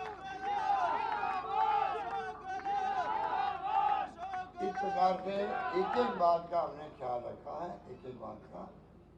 और मैं आपकी जानकारी लिए कहना चाहूँगा, और तो 50 रुपये लेते हैं उनसे जो पैसे वाले हैं, इनकम टैक्स इस्तेमाल या कुछ कैटेगरी है, बाकी जिनसे 8 तो 50 नहीं लेते हैं वो प्रदेशवासी सब है। उसमें कोई आदमी, या मैं इसलिए आपको कह रहा हूँ, आप खुद जो आए हो तो आप भगवा लोग हो, समाज में आपका सम्मान है, आप मीटिंग में आते जाते हो, इसका मतलब है आपके दिल में भाव है सेवा करने के। सब तो आ नहीं पाते मीटिंगों में। इसलिए मैं कहना चाहूँगा, हमने ये भी करेगा, कोई अगर मान लो गलती से उसने कार्ड नहीं बनवाया है अपना और वो बीमार पड़ गया, भर्ती हो गया, आईपीडी, ये चेंज योजना आईपीडी के लिए है। ओपीडी सिर्फ सरकारी अस्पताल के अंदर है, जिसमें अभी करीब अब तक करीब 3.5 करोड़ लोगों को लाभ मिल चुका है मेडिकल का, अस्पतालों के अंदर 3.5 करोड़ लोगों को, और 32 लाख लोगों को 32 लाख लोगों को जो भर्ती हुए हैं प्राइवेट अस्पताल में, सरकारी अस्पताल में, उनको लाभ मिल चुका है। पर मैं जो कहना चाहता हूँ वो ये है, अगर कोई कार्ड नहीं बनवाया मान लो किसी ने गलती से, और अचानक उसको भर्ती होना पड़ गया अस्पताल में, प्राइवेट में या सरकारी अस्पताल में, तो सीधा वहाँ से मैसेज आता है कलेक्टर के दफ्तर के अंदर, इसका कार्ड नहीं है, और मैसेज आता वापस, उसका इलाज तो शुरू हो ही जाता है, और उसको भी चीनी योजना में नहीं जुड़ा था, जोड़ दिया जाता है, उसका इलाज पूरा होता है, उसको सम्मिलित कर लिया जाता है इलाज के अंदर। अब बताइए, आप इससे ज़्यादा सरकार क्या कर सकती है आपके लिए? कार्ड बनवाया नहीं, जुड़े नहीं, आप लापरवाही से बीमार पड़ गए तो ही सरकार आपका पूरा ख्याल रख रही है। क्या मतलब छोटी छोटी बात का हम ख्याल रख रहे हैं। कोई भर्ती होता है 5 दिन पहले का, और जब छुट्टी मिलती है 15 दिन बाद तक का खर्चा है, वो भी आपको सरकार दे रही है बीमे के अंतर्गत। बड़ी बातें कुछ गहरे में जाता नहीं है तो मालूम पड़ते नहीं कई बार। सब बातें मैं वापस रिपीट नहीं कर सकता, 2 घंटे लग जाएंगे। अभी हमने महंगाई को लेके 19,000 करोड़ के हमने पैकेज दिए हैं, जिससे कि जनता को राहत मिले। किसानों को बिजली का लेके 100 यूनिट को लेके करीब 1 करोड़ अधिक लोग हैं, उनका बिल नहीं आएगा। 15 लाख किसानों का बिल नहीं आएगी, 0 बिल आएगा। ये स्थिति है। और मेरी बहनें और माता बैठी है, जानती महंगाई क्या होती है। ये हमने कर दिया है कि हर जो डॉक्टर मनमोहन सिंह जी ने, सोनिया गांधी जी ने जो बनाए थे पार्लियामेंट के अंदर कानून, सूचना का अधिकार हो, चाहे वो मनरेगा हो रोजगार के लिए, चाहे शिक्षा का अधिकार हो, चाहे खाद्य सामग्री का अधिकार, 2 रुपये किलो गेहूँ, 3 रुपये किलो चावल, तो वो फ्री मिल रहा अभी। तो आप बताइए, हमने कहा प्रधानमंत्री जी को, आप अपने एक कानून बनाओ सोशल सिक्योरिटी के लिए, सामान्य सुरक्षा मिले हर व्यक्ति को, मजदूर को, विधवाओं को, और पूरे देश में एक साथ सबको पेंशन मिले। अभी कोई राज्य कम देता है, कोई ज़्यादा देता है। कानून बना करके कानूनी हक बन जाए प्रदेशवासियों का, देशवासियों का। जो भी विधवाएं देश के अंदर लाखों करोड़ों हैं, निसज्जन है, हमारे बुजुर्ग हैं, मजदूर हैं, बुढ़ापे में काम नहीं कर सकते, हाथ पैर नहीं चलते, उन सबको जिंदगी जैसे हमने ओपीएस किया है, उसी जगह पे जाता हूँ, जिंदगी हर व्यक्ति की ओपीएस की तरह ही सुरक्षित बन जाए, बुढ़ापे में पेंशन मिलेगी। ये कानून बना के अधिकार मिलना चाहिए। ये हमने प्रयास किया है। इसलिए मैं कहना चाहूँगा, बहुत सारी बातें हैं। अभी महिलाओं के लिए हमने पैकेज शुरू कर रहे हैं हम लोग, खाने के सामानों के, आटा है, दाल है, तेल है, चाय की पत्ती, जो भी है सामग्री है, पैकेज बनवा रहे हैं जिससे महंगाई की मार कम हो। बहुत भयंकर महंगाई है। राहुल गांधी अभी यात्रा निकले थे, भारत जोड़ो यात्रा में 4 मुद्दे थे, महंगाई, बेरोजगारी, सब धर्म सब जाति लोग प्रेम से भाईचारे से रहे, मनमुटाव नहीं हो, दुश्मनी नहीं हो, हिंसा नहीं हो, और चौथा गरीब और अमीर जो है उनके बीच में खाई बहुत बढ़ती जा रही है, वो नहीं बढ़नी चाहिए। हमारी सरकार भी उन चारों मुद्दों का आधार बना के अभी बजट लेके आई है, आगे बढ़ा रही है बजट को, ये हमारी सोच है। इसलिए हमने अभी महंगाई कम करने की बिजली की बात करी है, मैंने आपके सामने घर घर जल योजना का काम चालू है, बच्चों को अनुपति योजनाएं हैं, स्कूटी दे रहे हैं बच्चों को, 5 रुपये प्रति लीटर दूध का दे रहे हैं हम लोग पशुपालकों को, हिंदुस्तान में कहीं मुश्किल से कई जगह होगी। और अब ये किट दे रहे हैं हम लोग खाने पीने का, महिलाओं को प्रतिमाह मिलेगा, उनको प्रतिमाह किट मिलेगा 500-1000 रुपये का, तो राहत मिलेगी मजदूरी से, मजदूरी क्या महंगाई से राहत मिलेगी। इस प्रकार की सोच के साथ में सरकार आगे बढ़ रही है, काम कर रही है। बाकी मेरे ख्याल से जो लालचंद कटारिया जी ने और जो आपको बताया गया, मैं समझता हूँ कि किशनगढ़ रेलवे में क्या क्या काम किए, बहुत लंबी लिस्ट है मेरे पास में, क्या क्या हम लोग कर रहे हैं, बहुत शानदार। अभी मैं हेलीकॉप्टर में आके पड़ रहा था रास्ते के अंदर, तो मैंने देखा कि अब गैस सिलेंडर है, उज्ज्वला योजना लागू कर दी, मोदी जी ने खूब प्रचार किया चुनाव में। 400 सिलेंडर था, वो हो गया 1060 रुपये का। अब आप बताओ, गरीब आदमी 1 सिलेंडर, 1.5 सिलेंडर, 2 सिलेंडर जितने चाहिए उसको, वो कैसे खरीदे? तो खरीदना बंद कर दिया गरीबों ने, वो खाली टंकी पड़ी रही, चूल्हा पड़ा रहा। तो मैंने तजवीज़ निकाली है, कई लोगों ने तो टंकी के ऊपर कोई पट्टा लगा के स्टूल का काम लेने लगे वो लोग बेचारे। मैंने कहा इन सब लोगों को और बीपीएल लोगों को सबको मैं 1060 रुपये लगते हैं, उसकी बजाय सरकार भरेगी बाकी का पैसा, उसको 500 रुपये में सिलेंडर महीने लग जाएगा 1 तारीख से।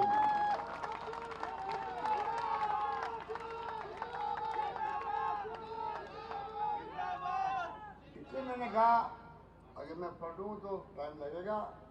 एक एक चीज़ का मैं ख्याल रख रहा हूँ, जो मर गए कोविड के, जिनके माँ बाप मर गए बेचारे, अनाथ बच्चे हो गए, लड़के लड़कियाँ अनाथ, माँ ही नहीं बाप दोनों मर गए। अभी मैं दीपावली उनके साथ ही मनाई थी सीएम हाउस के अंदर, अभी मैंने मनाई थी, उन सबको बुलाया राजस्थान भर से। और अब मैंने घोषणा की बजट में इन तमाम अनाथ बच्चे जो हो गए कोविड में, उन सबकी नौकरी लगाई जाएगी, 18 साल होते ही लगाई जाएगी। ये सरकार बीजेपी की पता नहीं क्या सोच वाली है, अजीब लोग हैं ये लोग। मुझे किससे याद आता है जब बद्रीनाथ केदारनाथ में जो कुछ हुआ, तूफान भी आ गया, पहाड़ के पहाड़ ढह गए, कितने लोग मर गए बेचारे हिंदुस्तान भर में। उस पर मैं मुख्यमंत्री था यहाँ पर, मैंने कहा तमाम उनके घरों में 1-1 नौकरी में दूंगा उनके घरों में। और हमने कुछ नौकरी लगाई थी, मेरे ख्याल 20-25 लगी होगी, बाकी लगने वाली थी, सरकार चली गई। आपको जाएंगे दुख होगा, आश्चर्य भी होगा, नई सरकार ने जिसकी नौकरी लगाई, नया को बंद कर ही दिया, उस स्कीम को बंद कर दिया। नौकरी लगी थी उनको नौकरी निकाल दिया गया। अब मैंने कहा वापस सरकार हमारी बनी, अब मैंने कहा है हम उन तमाम लोगों की वापस नौकरी लगाएंगे, एक परिवार को नौकरी लगाएंगे। ये सोच में फर्क है कांग्रेस बीजेपी के अंदर। 32-13 जिला आपके ERCP के अंदर, ERCP में पानी बताइए, जयपुर भी भुगत रहा है, गाँव में कई जगह कहीं खारा पानी है। पूरा आपके डूंगरपुर, आपके ये धौलपुर, करौली, माधोपुर, दौसा, अलवर, जयपुर, अजमेर, भरतपुर, टोंक सब तकलीफ में हैं। और पिछली कोविड स्कीम बनाई ERCP की, प्रधानमंत्री जी बोला जयपुर के अंदर राष्ट्रीय परियोजना के लिए का मैं सकारात्मक सोच रखूँगा। अब उनको मैं याद दिलाता हूँ प्रधानमंत्री जी को, टच से मस्त नहीं हो रहे हैं, टच से मस्त नहीं हो रहे हैं। उनका मंत्री जोधपुर का हमारा है, पानी का मंत्री है, उसके बाद में कोई परवाह नहीं है। और प्रधानमंत्री जी आए थे अभी दोसा के अंदर और भ्रमित किया लोगों को, नई नई बात बता रहे हैं जिससे कि सिंचाई भी 2 लाख हेक्टेयर की खत्म हो जाए, आधा पानी मिले। प्रधानमंत्री जी और उनके पानी के मंत्री अगर ये सोच सकते हैं तो आप बताइए कि अच्छी बात है। हम तो 20 रुपये का पानी लेके आए हैं, 20 रुपये का पानी जयपुर के लाने वाले हम लोग हैं। दूर दूर तक आपके सब क्षेत्रों में लाने के मैं प्रयास किया, मैंने कई जगह पहुँच भी गया। एक तरफ तो जानते हैं पानी की समस्या क्या होती है, बबलू वाले जाके पूछो, अभी तक तड़प रहे हैं वो पानी को लेकर। गंगा बहन कहती रहती है। तो कहने का मतलब ये है, हमारा ध्येय है विकास। सरकार बदलती है तो हम उनके काम बंद नहीं करते, पिछली सरकार के कामों को आगे बढ़ाते हैं। काम तो जनता के होते हैं, वो क्या करते हैं कि काम को बंद कर देते हैं हमारे कामों को। सरकार जाती रिफाइनरी ला रहे थे हम लोग 40,000 करोड़ की 15 में, बंद कर दिया 5 साल तक। फिर मोदी जी आए करने के लिए, चालू वहाँ पर 5 साल में जो कीमत 40,000 करोड़ थी वो हो गई 70,000 करोड़ हो गई। 30,000 करोड़ एक्स्ट्रा लगेगा पैसा बनाने के, 30,000 करोड़ किसे करते, वो पब्लिक का पैसा है, टैक्स का पैसा आता है। सरकार नहीं चलती है। ये सरकार, आप जो बैठे हुए हो पूरे प्रदेशवासी, आपको नहीं मालूम है, आप कोई रूप में टैक्स देते हो, उससे सरकार चलती है। लोग कहते पैसा कहाँ से आएगा, हमें सुनना पड़ता है असेंबली के अंदर विपक्ष से भी, इसी में बहुत शानदार है, पैसा कहाँ से आएगा। मैंने कहा पैसा जादू से आएगा। और ये राजस्थान के लोग जो है, राजस्थान के लोग जो कंट्रीब्यूट करते हैं, योगदान करते हैं, वो पैसा आता है, टैक्स का पहले जमा होता है, उसी से सरकारें चलती है देश के अंदर, दुनिया के अंदर और प्रदेश के अंदर। कुछ लोन लिए जाते हैं, दुनिया भी लेती है, केंद्र सरकार लेती है, राज्य लेते हैं, पर उसका फॉर्मूला है लोन लेने का भी। इसलिए मैं कहना चाहूँगा जो हमने वादे किए हैं वो निभाएंगे, काम शुरू हो जाएगा आपके यहाँ जल्दी। अब बताइए, आप एक गो भक्त बनते हैं और गायों की सेवा हम करते हैं, हमें बदनाम करते हैं। पूछो गायों का निदेशालय किसे बनाया पहली बार, गौशाला अनुदान किसे दिया पहली बार, हमने दिया पिछली गवर्नमेंट वक्त में। अभी हमने पहले 6 महीने बढ़ा के 9 महीने कर दिया अनुदान। किसे कहते हैं 9 महीने करना। और तो और नंदी गौशालाओं के लिए 12 महीने का अनुदान सरकार देगी, मैंने घोषणा की है अभी 12 महीने देगी। जो निसर्गजन गायें हैं उनका 12 महीने अनुदान दिया जाएगा। नंदीशाला कोई खोलेगा, हमारे पशु घूमते हैं, नुकसान करते खेतों के अंदर भी, गली मोहल्लों के अंदर। 1,56,00,000 रुपये हम दे रहे हैं जो नंदीशाला खोलेगा पंचायत के अंदर, ये सरकार दे, हमारी सरकार दे। लंपी लोग आ गया, अभी गाय मर गई कई जगह। हमने प्रधानमंत्री जी को रिक्वेस्ट करी कि कोविड में आपने जो घोषणा की थी वैसी घोषणा हो, जिससे कि पशुपालकों को जो गाय मर गई उनको कुछ पैसा मिल सके। उन्होंने कोई हमारी बात की परवाह नहीं करी।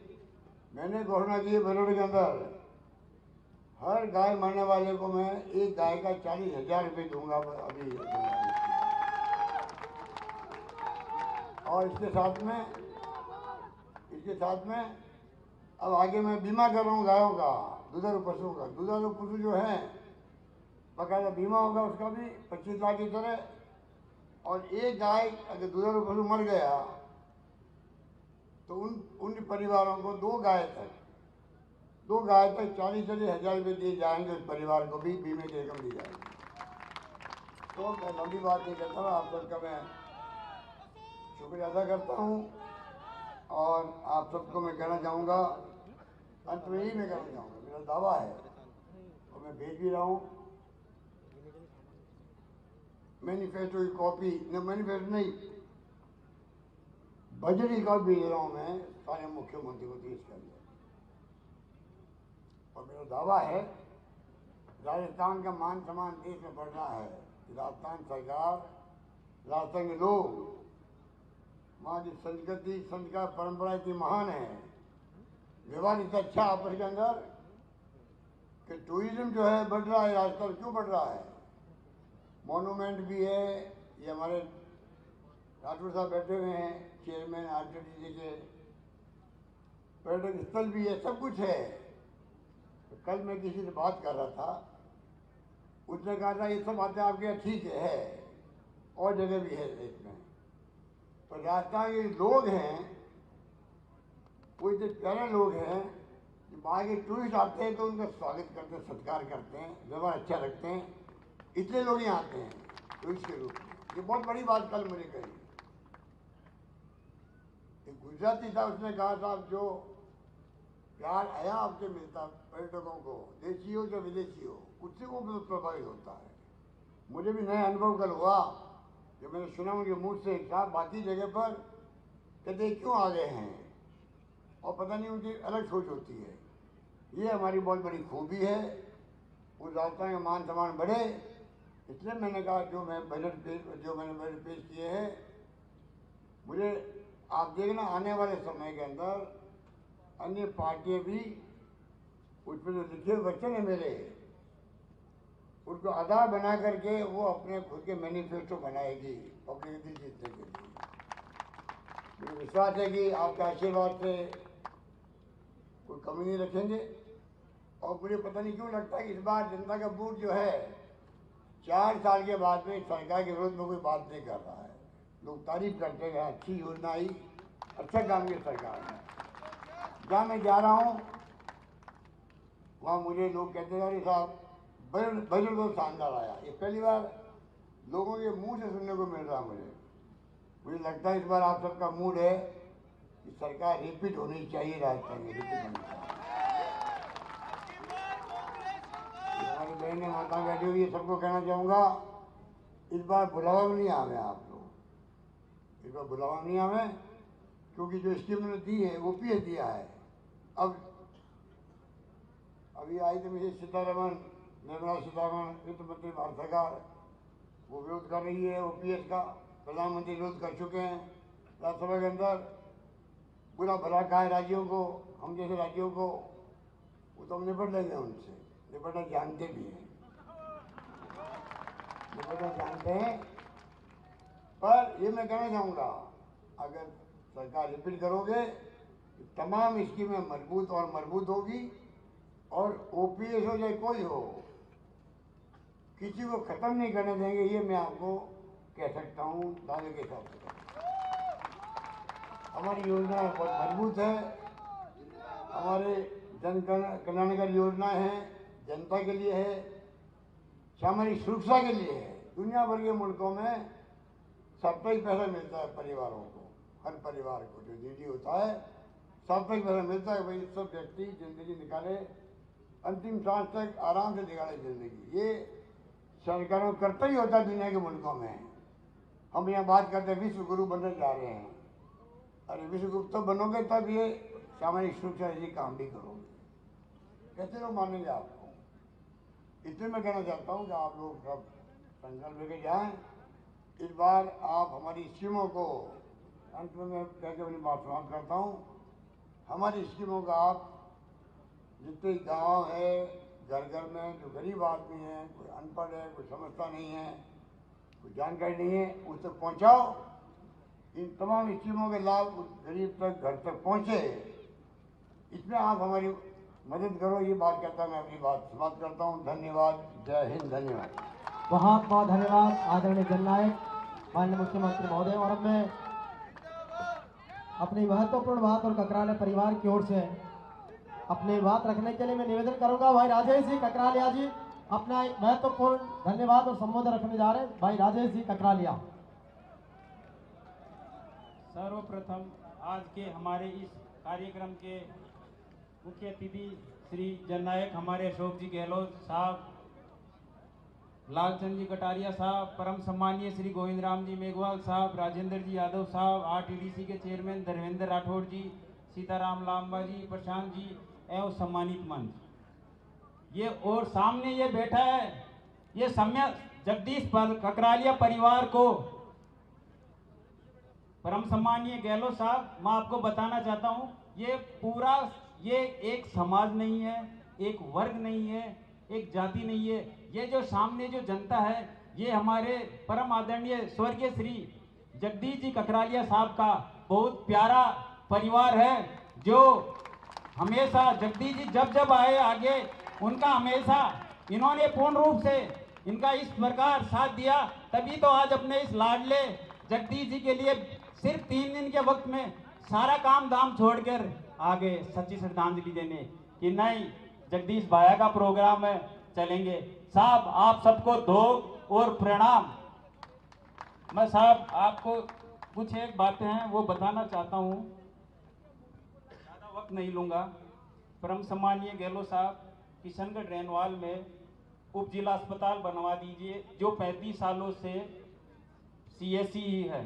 उसके अलावा किशनगढ़ रेनवाल में आसपास की आबादी लगभग 2 लाख है, उसको आप उपखंड कार्यालय खुलवा दीजिए, क्योंकि यहाँ से सांबर लगभग 80 किलोमीटर पड़ता है और आम जनता बहुत परेशान होती है। ग्राम पंचायत दीटावा में राजकीय उच्च माध्यमिक विद्यालय में विज्ञान एवं कृषि विज्ञान संकाय खुलवा दीजिए, बहुत बहुत आभार होगा। ग्राम पंचायत बधाड़ में PSC है, जिसकी ग्राम की आबादी आसपास की 3 जिलों की तो सीमा लगती है और वहाँ की कुल आबादी लगभग 70 से 80 हज़ार रुपये 70 से 80 हज़ार जनसंख्या है और जनता बहुत दुखी है। वो चाहती है कि हमारे जननायक आए हैं और जगदीश जी के वो राजनीतिक गुरु हैं, तो आएंगे तो आशीर्वाद स्वरूप अपने उस शिष्य को सच्ची श्रद्धांजलि देके जाएंगे और आशीर्वाद देके जाएंगे। और